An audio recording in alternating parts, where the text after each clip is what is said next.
बैंकों के लिए ढेर सारे काम किए गए जिससे वो मजबूत हो।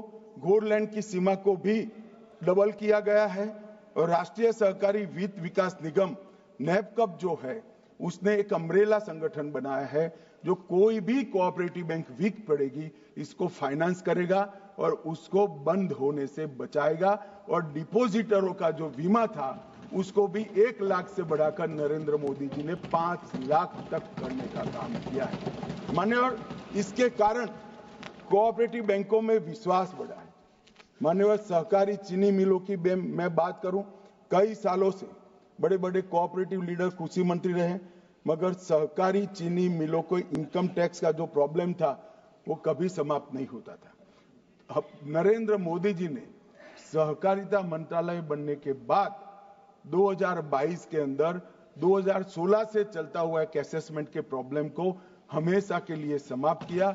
46,000 करोड़ रुपया चीनी मिलों की जो डिमांड थी वो समाप्त हो गई और हर साल 8,000 करोड़ रुपया की नई डिमांड जनरेट नहीं हो। शायद ही आजादी के बाद कोऑपरेटिव चीनी मिलों को मान्यवर इतना बड़ा फायदा हुआ हो। 84 मिलों को 10,000 करोड़ का हमने ऋण स्वीकृत किया। एथेनॉल ब्लेंडिंग कार्यक्रम में सहकारी चीनी मिलों की प्रायोरिटी तय की गई।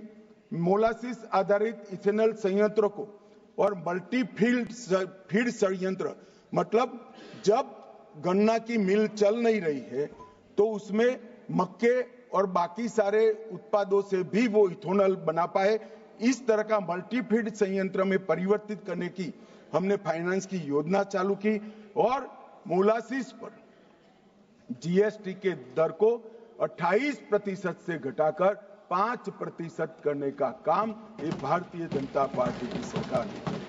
हमने सीआरसीएस का पूरा कार्यालय इसका कंप्यूटराइजेशन किया, राज्य के पूरे रजिस्ट्रार के कार्यालयों का कंप्यूटराइजेशन किया, ग्रामीण विकास बैंकों के पूरी ब्रांचों का कंप्यूटराइजेशन किया और ये पूरा खर्चा मान्यवर भारत सरकार ने उठाया है।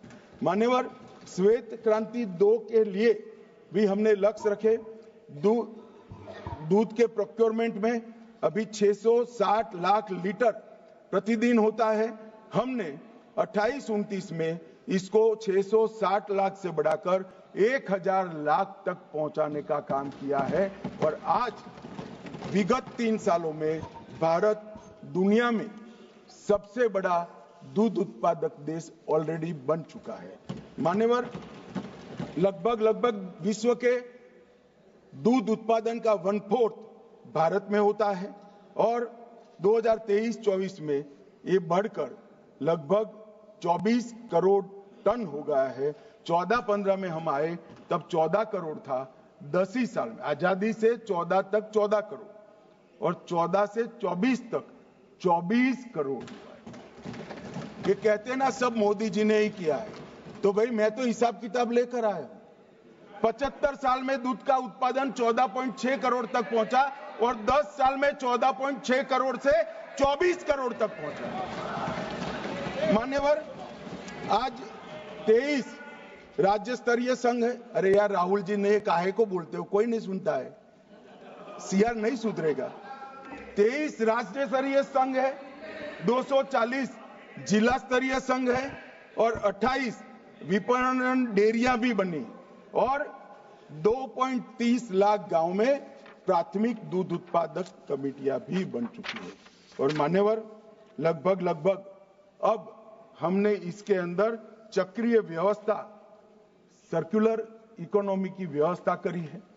अब डेयरियां प्राइवेट में दूध बेचने वाले पशु को भी आहार अब कोऑपरेटिव डेयरी देगी, उसका टीकाकरण भी कोऑपरेटिव डेयरियां करेगी, उनके गोबर को भी कोऑपरेटिव डेयरी कलेक्ट कर गैस बनाने का काम करेगी और जब पशु की मृत्यु होती है इसका चमड़ा और हड्डी भी कोऑपरेटिव माध्यम से बाजार में ऊंचे दाम तक किसान को मिलने का काम ये डेयरियां करेगी। ये सारे प्रोजेक्ट पर साइमल्टेनियसली 10,000 करोड़ के खर्चे से काम चालू हो गया है और डेयरी के अंदर पशु के गोबर से लेकर पशु की हड्डी और चमड़ी तक सारा मुनाफा पशुपालन करने वाले गरीब किसान के पास जाए, इसकी हमने माननीय व्यवस्था करी है। क्योंकि जब हम डेयरी के लिए काम करते हैं तो मान्यवर इसमें 70% से अधिक हमारी माताएं जुड़ी हुई, बहनें जुड़ी है, बच्चियां जुड़ी, महिला किसान डेयरी के उद्योग के साथ जुड़ा है। जब डेयरी के अंदर इतनी बड़ा आर्थिक फायदा होगा तो महिला एम्पावरमेंट भी इसके पर होगी। मान्यवर दलहन की एमएसपी के पर खरीदी करने के लिए सालों से ये लोग मांग कर रहे थे, कांग्रेस की सरकार ने कुछ नहीं किया। हमने 3 दालों को 100% जो हमारी ऐप पर जाएगा, नाफेड और दूसरा क्या नाम है, एनसीसीएफ, ये 2 साइट पर जाएगा और अपने आप को रजिस्टर करेगा। एमएसपी पर इसका 100% दलहन भारत सरकार करेगी। मक्के का किसान देश में कहीं पर भी है, नाफेड और एनसीसीएफ की साइट पर जाएगा, इसका 100% खरीदी भारत सरकार एमएसपी पर करेगी। और मान्यवर पहली बार हो रहा है। ये जो कह रहे हैं सब आपके आने के बाद हुआ है, हाँ जी, हमारे आने के बाद ही हुआ है। मान्यवर हमने पहली बार कोऑपरेटिव में सहकारी रैंकिंग फ्रेमवर्क बनाया है। 7 प्रमुख क्षेत्र, सब क्षेत्र हम आवरित कर लेंगे मगर अभी इनके पैरामीटर्स बन रहे हैं। पैक्स, डेयरी, मत्स्य पालन, अर्बन कोऑपरेटिव बैंक, आवास क्रेडिट और खादी और ग्राम उद्योग, इसकी समितियों की रैंकिंग के पैरामीटर्स बन गए हैं। अब जिला स्तर पर, राज्य स्तर पर और राष्ट्रीय स्तर पर एक्सेलेंस के अवार्ड भी दिए जाएंगे और इनकी रैंकिंग के हिसाब से कोऑपरेटिव बैंकों से उनको ऋण मिलने की भी व्यवस्था होगी। मान्यवर मोदी जी ने ये जो नारा दिया है, सहकार से समृद्धि, ये सिर्फ नारा नहीं है, इसको जमीन पर उतारने के लिए 3.5 साल में सहकारिता मंत्रालय ने दिन रात एक करे। और मान्यवर आने वाले दिनों के अंदर कुछ ही महीनों में कोऑपरेटिव बेसिस पर ओला, उबर जैसी एक बहुत बड़ी कोऑपरेटिव सहकार टैक्सी आने वाली है, जो 2 व्हीलर की टैक्सी का भी रजिस्ट्रेशन करेगी, जो रिक्शा का भी रजिस्ट्रेशन करेगी और 4 व्हीलर का भी करेगी। और उसका मुनाफा किसी धन्ना सेठों के हाथ में नहीं जाएगा मान्यवर, वो ड्राइवर के पास जाएगा। इस प्रकार की हम कोऑपरेटिव लेकर आ रहे हैं और बहुत कम समय के अंदर एक कोऑपरेटिव इंश्योरेंस कंपनी भी बनने जा रही है, जो देश भर की सभी कोऑपरेटिव व्यवस्था का इंश्योरेंस का काम करेगी। और मान्यवर मैं विश्वास से बताता हूं, ये कंपनी बनने के बाद कुछ ही समय में प्राइवेट सेक्टर में सबसे बड़ी इंश्योरेंस कंपनी एक कोऑपरेटिव इंश्योरेंस कंपनी बन जाएगी।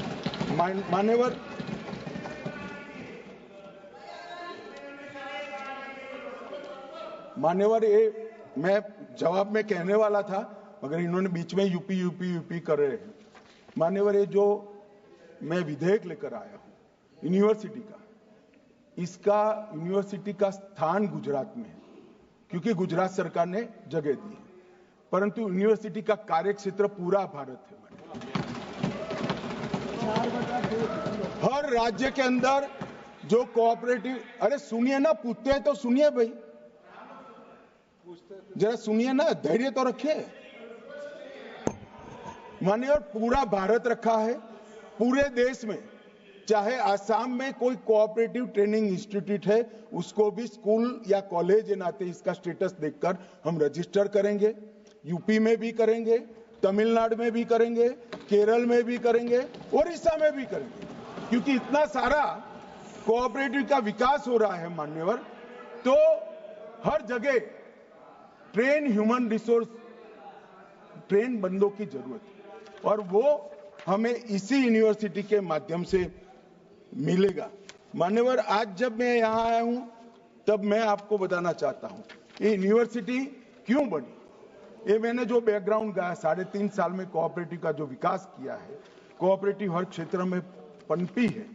वहां कोऑपरेटिव वीक होने का एक कारण भी था कि जो समितियों में होता था वो अपने चट्टों बट्टों को नौकरी देते थे। अब क्योंकि सहकारिता के क्षेत्र में कोई डिग्री ही नहीं है, तो अगर कोई मानक बनाना है तो भी क्या बनाते? कोऑपरेटिव यूनिवर्सिटी बनने के बाद इसके डिप्लोमा और डिग्री वालों को ही नौकरी मिलेगी जो मेरिट्स में गरीब बच्चों को मिलेगी। मान्यवर, प्रॉफिट बेस्ड मॉडल को हम प्रोग्रेस बेस्ड मॉडल बनाना चाहते हैं, प्रॉस्पेरिटी बेस्ड मॉडल बनाना चाहते हैं। और ये मैं मानता हूं कि डोमेस्टिक के साथ साथ ग्लोबल वैल्यू चेन में भी हम बहुत बड़ा योगदान करेंगे।